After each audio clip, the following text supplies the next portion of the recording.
Buonasera, grazie intanto dell'opportunità stasera per condividere un po' di informazioni. Il mio approccio sarà un po' diverso da quello di Alexandra. Alexandra è stata molto accademica, come è giusto che sia. Il mio approccio sarà un approccio un po' diverso, un po' dal punto di vista, diciamo, dell'innovazione, un punto di vista di mercato. E partendo da qui vorrei intanto farvi vedere alcune piattaforme innovative che oggi stanno, diciamo, negli ultimi anni, intendo negli ultimi 2-3 anni, stanno diventando delle piattaforme molto interessanti. Circular Fashion è una piattaforma tecnologica che parla di digital ID di prodotto finito. È finanziata da Zalando come gruppo e si sta muovendo in tutta quell'area che copre sia la tracciabilità del prodotto sia i prodotti sostenibili. Una seconda piattaforma, Provenance, che utilizza la tecnologia blockchain, sulla quale non entro, visto che poi Riccardo ci andrà un po' a... Scusa Massimo, scusa un attimo perché siamo fermi ancora alla prima slide.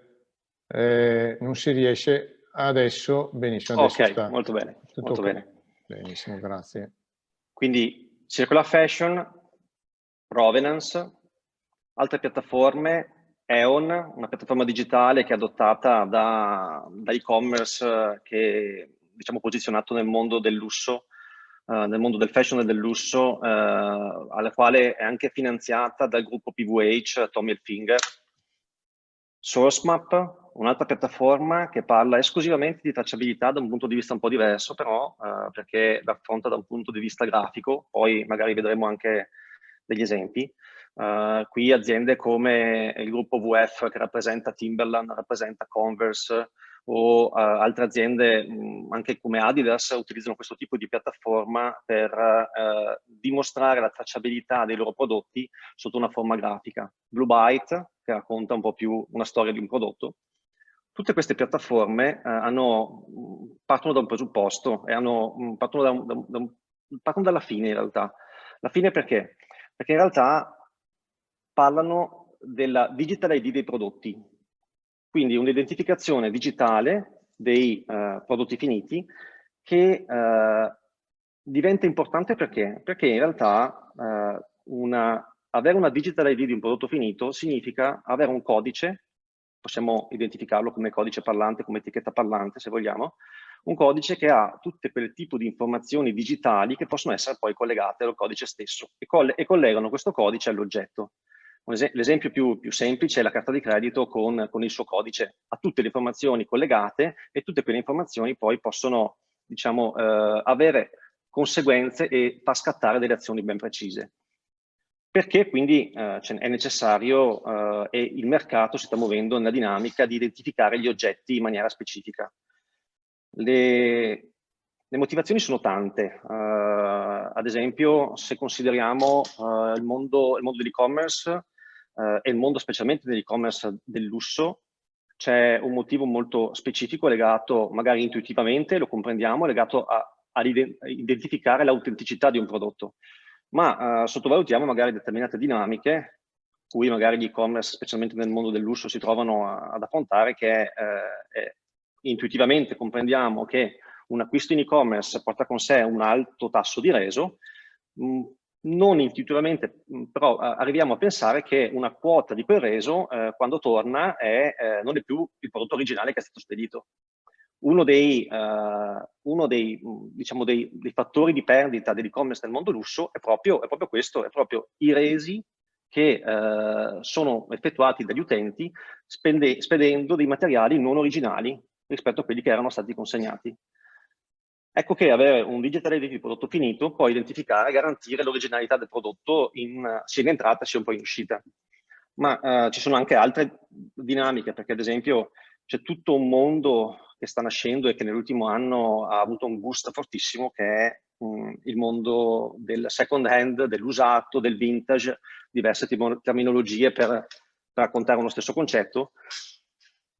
e dove i brand stanno investendo in maniera molto importante sia come piattaforme tecnologiche, ma anche come tipologia di mercato, perché si denota essere un mercato nuovo, un mercato diverso, con delle risorse diverse, e rientra perfettamente nel mondo dell'economia circolare.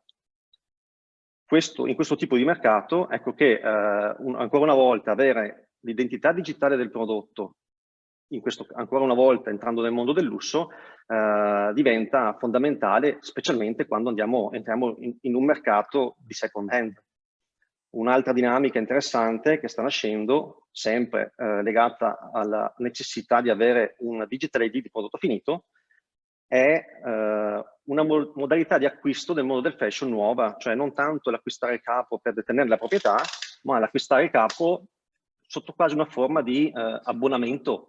Quindi acquisto il capo in una modalità per abbonamento, per cui sono proprietario di quel capo per 2 mesi, 3 mesi, dopodiché lo posso rendere e posso riordinare dei capi nuovi. Ecco che anche lì avere identità digitale degli oggetti alle quali posso associare degli utenti che l'hanno utilizzato, per quanto tempo è stato utilizzato, qual è la sua vita, qual è stato il suo impatto, diventa una dinamica quasi fondamentale per questo tipo di business. Però poi ci sono anche delle altre finalità, una per tutte la parte comunicativa, cioè avere la digital ID di un prodotto finito in realtà racconta una storia, cioè tutti i brand stanno cercando di arrivare all'utente con delle storie che raccontino e portino con sé sì tutta la storia dei componenti e dei materiali di quel prodotto, ma anche tutti i valori che poi l'azienda porta con sé e quindi le scelte che fa lungo la sua filiera, lungo la sua catena del valore. Quindi tutte queste dinamiche di mercato che si stanno muovendo stanno spingendo in una direzione ben chiara alla fine, cioè sul prodotto finito. La creazione di un'identità digitale del prodotto finito. Uno dei motivi, ovviamente, è di tracciabilità e trasparenza. Ma se questa è la parte finale, un po' del flusso, se torniamo un po' indietro, qual è la parte iniziale? Circa 10 anni fa, la Unice, se entriamo nella dinamica Unice, va a identificare in circa 10 anni fa il momento in cui i brand hanno iniziato in maniera importante a richiedere tracciabilità nel mondo pelle, specificatamente nel mondo pelle. È interessante perché 10 anni fa coincide perfettamente con un momento storico ben preciso, prima Alexandra l'ha menzionato, che è stato il 2013, nello specifico, il crollo dello stabilimento Rana Plaza in Bangladesh, da cui poi è nato tutto un movimento che è Fashion Revolution. E centriamo un attimo, fra un attimo. A fianco a questo, nel 2011, diciamo, una delle prime campagne un po' più impattanti che hanno spinto molto per avere tracciabilità e trasparenza lungo la filiera del fashion è stata la campagna Detox di Greenpeace. Ma entrando un po' più invece in quello che sta facendo Fashion Revolution, perché è molto più orientata a una dinamica di tracciabilità e trasparenza, vediamo specificatamente l'area di interesse quando Fashion Revolution parla di trasparenza. Ogni anno, a partire dal 2017, Fashion Revolution rilascia un report, il Fashion Transparency Index. Nel 2017 questo report è stato redatto sulla base di un centinaio di brand. La dinamica per cui Fashion Revolution seleziona i brand, comunque sono brand di certe dimensioni, sono brand che sono sempre oltre i 400 milioni di euro di fatturato, che comunque sono dei brand globali, che quindi hanno un impatto nel mercato. Nel 2017 erano un centinaio, sono arrivati a 250 nell'ultimo report 2020 e vengono valutati per circa 220 parametri che poi si vanno ad infilare in 5 pillar principali. Uno di questi è la tracciabilità. Se pensiamo intuitivamente che i brand, per tutte le richieste che vengono fatte, hanno un livello di tracciabilità molto, diciamo, alto, in realtà il livello medio, parliamo qui dello score dati di Fashion Revolution 2020, cioè lo score medio su 250 aziende è rappresentato dal 18%, quindi su una scala da 0 a 100, 18% è il punteggio che viene associato mediamente alla supply chain a livello di brand in ottica di tracciabilità. Però questo dato era nel 2017, quando il primo report è stato redatto, era intorno al 7%. Quindi in realtà c'è stata, in 4 anni, c'è stato un aumento molto, molto repentino e sicuramente con le dinamiche 2020, quindi lo vedremo nel report 2021, questa curva sarà ancora più crescente. E se in 4 anni si è passati da un 7% a un 18%, è auspicabile che nei prossimi 10 anni raggiungeremo dei livelli molto alti di tracciabilità di filiera. Questo tipo di tracciabilità è nato proprio da questo tipo di dinamica, quindi da una dinamica sociale, quindi da un movimento. Fashion Revolution è una ONG, è presente fondamentalmente, possiamo dire, in tutti i paesi del mondo, ha una rappresentanza in tutti i paesi del mondo, e il suo motivo è un motivo spinto da motivazioni sociali, quindi è nata l'idea proprio nel momento in cui c'è stato questo evento in Bangladesh, e da lì è partito un movimento con lo scopo di rendere trasparenza attraverso tracciabilità ai fini sociali. Questo è il loro principale scopo. Alcune informazioni, alcuni dati dall'ultimo report. Qui vediamo come intanto viene affrontato l'argomento tracciabilità e trasparenza. Allora, intanto per semplicità in questo momento, dividono in 3 categorie i livelli di supply chain. Quindi un primo livello, fornitori, quindi fornitori di prodotto finito, un secondo livello, i produttori di materia prima o semilavorati, e un terzo livello, raw materials. In questo caso questi sono, diciamo, i fornitori di pelli grezze, se vogliamo, nel nostro mondo. Come dati ci si rende conto che su 250 brand solamente un 40%, comunque un numero interessante, ha pubblicato informazioni relativamente ai produttori di primo livello, quindi le fabbriche da cui si approvvigionano. Scende al 36% quando andiamo a capire dove sono queste fabbriche, scende al 30% quando entriamo nell'area dei lavoratori, a un 14% quando entriamo nell'area delle pari opportunità, e al 4% quando queste aziende si avvalgono di, diciamo, sussidiarie che comunque hanno dei ruoli importanti. Solamente un 25% pubblica la lista che copra almeno il 95% dei loro fornitori. Quindi è vero sì che un 40% pubblica una lista di fornitori, ma solo il 25% una lista che sia, diciamo, quantomeno completa e aggiornata.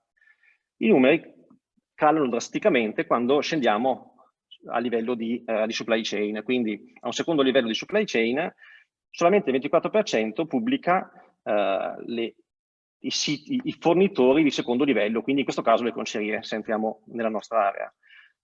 Anche qui i numeri hanno la stessa tendenza, quindi solamente un 8% di informazioni arriva a capire, a parlare di lavoratori.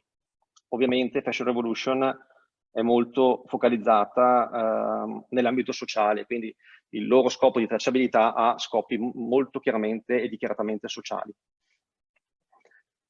Se entriamo nell'ottica invece nell'area dei raw material, qui un dato interessante è che nel report 2020 solamente il 7% pubblica una lista di fornitori di terzo livello, quindi di raw materials. La realtà è che nel 2017 questo numero era 0, quindi siamo passati in 4 anni da uno 0 a un 7%. Tutti questi dati hanno avuto delle impennate importanti in 4 anni e dobbiamo considerare che anche il perimetro su cui questi dati sono stati raccolti sono ben diversi, perché se il primo anno il numero di brand coinvolti era intorno ai 100, diciamo, dopo 4 anni si è arrivati a 250 brand. 250 brand oggi coprono probabilmente oltre un terzo dell'intera industria mondiale del fashion, quindi iniziano a essere dei numeri di rilievo. Ma andiamo avanti. Quindi abbiamo visto una spinta a livello di mercato, quindi rivolta al consumatore, abbiamo visto una spinta a livello sociale. Come anche Alexandra ha accennato, c'è anche una spinta a livello, fra virgolette, governativo, e questo forse è un po' il programma un po' più importante che è stato lanciato, voluto fortemente da Emmanuel Macron, lanciato nel 2019. Passion Pact, oggi, a distanza di un anno e mezzo, sono 200 le aziende, il brand, e qui diciamo il mondo del lusso, ma anche tutto il mondo del mass market ne fa parte. Sono oltre 200 le aziende che oggi sono firmatarie di questo tipo di progetto, e il progetto è focalizzato a raggiungere degli obiettivi che sono vicino agli obiettivi ESG. Sono obiettivi che parlano di salvaguardia degli oceani, salvaguardia delle biodiversità e impatto ambientale in ottica di biodiversità, quindi andare a sfruttare la biodiversità, andare a lavorare per ottimizzare e salvaguardare la biodiversità attraverso dei programmi ben specifici. Quindi in questo caso possiamo associare un altro tipo di movimento che deriva dal mondo ambientale o dal beneficio comune, se vogliamo. E anche questo si basa sulla dinamica di avere informazioni tracciabili e avere trasparenza lungo la filiera. Se andiamo un po' a mettere insieme questi bisogni, quindi un bisogno del consumatore, un bisogno sociale, un bisogno ambientale e un bisogno comune, a un certo punto ci rendiamo conto come anche gli SDG e gli ESG sono strettamente correlati. Anche tra questi bisogni esiste un rapporto di interdipendenza. Perché? Perché in realtà agendo su uno degli aspetti poi si hanno delle conseguenze automaticamente anche su tutti gli altri. Una cosa in comune che tutti hanno ovviamente è la necessità di misurazioni. Partiamo da un presupposto: tutte le azioni di miglioramento si basano su delle misurazioni, possiamo migliorare solamente quello che possiamo misurare. Ecco che è fondamentale un processo di trasparenza che passa attraverso un processo di tracciabilità per avere tutti quei dati necessari che mettono nelle condizioni di fare scelte strategiche informate e di pianificare dei piani veri e propri di miglioramento, che siano essi strategici a scopi economici, che siano sociali, che siano ambientali, trasformando quindi un rapporto che, se prima era molto forte un rapporto cliente-fornitore, è una dinamica che si muove più nella direzione vera e propria di stakeholder, trasformando un concetto di supply chain, quindi di catena di fornitura, in un concetto di catena di valore, value chain. Ecco che mettendo insieme diversi punti di vista e diverse dinamiche di mercato, riusciamo forse a contestualizzare un po' meglio il perché c'è una richiesta, una spinta molto forte. Ce l'abbiamo sia dall'alto e in realtà anche dal basso.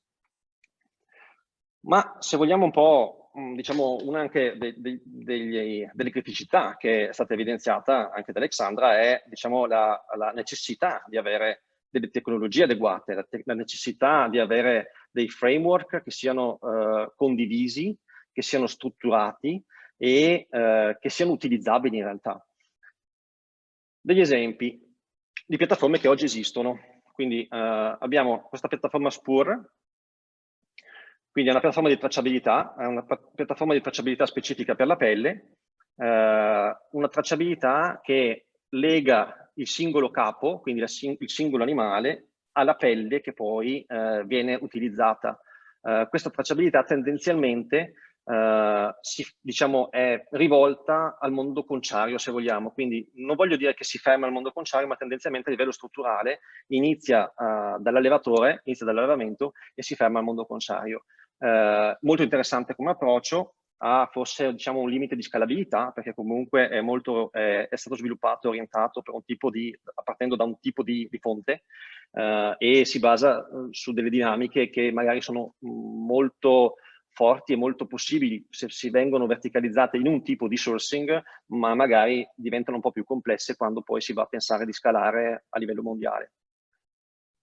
Un'altra piattaforma molto impattante in questo momento, EON, quindi anche qui nuovamente digital di prodotto finito, racconta la storia, quindi racconta la storia attraverso la storia dei prodotti, quindi delle materie prime anche, racconta la storia dei prodotti al consumatore. Quindi abbiamo una prima piattaforma che parla alla conceria, se vogliamo, con il tentativo di parlare al consumatore, una seconda piattaforma invece che parte solo e esclusivamente dal consumatore, quindi si orienta al consumatore e non è collegata a livello di supply chain alle fonti, quindi questa piattaforma è una piattaforma che dal brand arriva al consumatore, non va oltre il brand. SourceMap invece, non so se riuscite un po' anche a vedere, se si vedono un po' diciamo, la dinamica grafica di SourceMap, è una piattaforma interessante perché comunque mette in collegamento tutti gli stakeholder che fanno parte di una catena di fornitura. Quindi qui a livello molto pratico, immaginiamo, io ho preso un esempio che è di Adidas, quindi questa è una supply chain di Adidas che è pubblica su un tipo di prodotto, su uno dei loro prodotti. Bene, si possono vedere tutte le dinamiche che questo tipo di prodotto genera, cioè dove viene prodotto, in quanti siti produttivi viene prodotto, quali sono i fornitori che hanno fornito i materiali a quei siti produttivi e in alcuni casi si arriva anche diciamo, a un quarto o quinto livello di fornitura. All'interno poi della mappa, entrando nello specifico di ogni fornitore, si possono avere informazioni relativamente a lavoratori, parità di genere e altri tipi di informazioni. Anche questa è una mappa però che è molto collegata a informazioni che vengono, diciamo, fornite dal brand, quindi le informazioni specifiche di prodotto vengono fornite dal brand e queste informazioni rientrano all'interno della piattaforma che le restituisce in una dinamica grafica che comunica. Quindi anche questa, diciamo, è una tecnologia interessante che negli ultimi anni diciamo, ha suscitato molto interesse. L'EDA3R, un altro progetto che ha lo scopo di fare cosa? Di dare visibilità invece al consumatore di una dinamica di offsetting, quindi di una dinamica di piantumazione di alberi che vanno a compensare l'impatto che la produzione delle pelli per quello specifico ordine ha emesso. Quindi ecco che in questo tipo di progetto c'è un collegamento che tenta quantomeno di partire dalla conceria ed arrivare poi al consumatore. Quindi cerca di coprire un pezzettino in più della catena di fornitura. ID Factory invece è una piattaforma per il mondo del fashion che collega tutti gli attori di una catena, quindi lo scopo di ID Factory è proprio una vera e propria piattaforma di supply chain management verticalizzata nel mondo del fashion che parte dal brand, va alle fabbriche, va alle concerie e scende di livello, collegando tutti gli attori e dando la massima tracciabilità e trasparenza a tutti i livelli, tanto quanto il brand o ogni player decida di procedere. Come funziona? Una piattaforma che è una cloud-based platform, per cui ogni attore va ad interagire con la piattaforma inserendo delle informazioni che poi possono essere trattate, gestite e sulle quali possono essere poi strutturati dei piani di miglioramento perché vengono restituiti in un'ottica di KPI per dare quelle informazioni strategiche che possono essere utili a tutti i livelli della supply chain. Possiamo rappresentarla come un link fra sistemi, se vogliamo.